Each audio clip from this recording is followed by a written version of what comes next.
Makiria wa mweri umwe kuma thirikari yanirire kuingira kwa murimu wa coronavirus bururi-ini. Mihang'o itiganite nithiite na mbere gutabanio ri njira-ini ya guthaitira utambia makiria wa murimu uyu. Ya ica ikuhi hari mitaratara ya guthaitira Kenya aria matehotete kumana na moruru ma murimu uyu.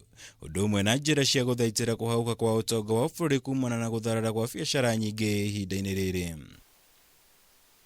President Uhuru Kenyatta hari ndumiriri kuri bururi umuthi nianiriire makinya meru ma kung'ethanira na ururu uria umanite na king'uki giki. Haha arigitani aria makoretwo muhari wa mbere kurigita arwaru a murimu uyu makioneka kuguneka na njira nene. I am today directing the Ministry of Public Service and the Ministry of Health to develop a welfare package to cushion these frontline officers, especially during this challenging time.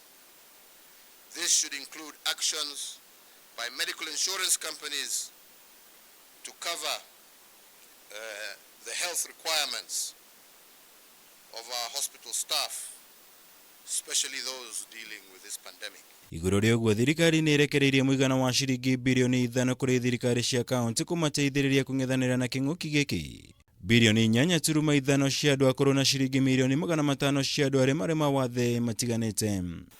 To further cushion vulnerable Kenyans, we have identified needy households in Nairobi that will be the inaugural recipients of the weekly COVID-19 support stipend. The piloting of the program started yesterday, and some of the initial beneficiaries have received their stipend.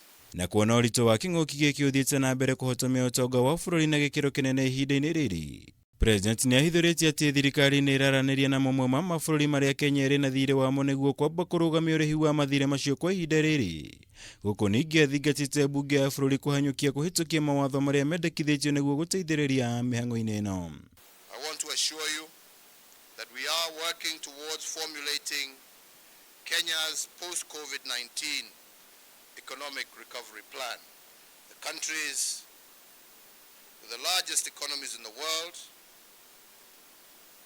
are in discussion with ourselves on the issue of suspension of debt for a period in order to allow countries to be able to spend more in combating this pandemic and its effects, as well as the recovery, economic recovery, that needs to also come.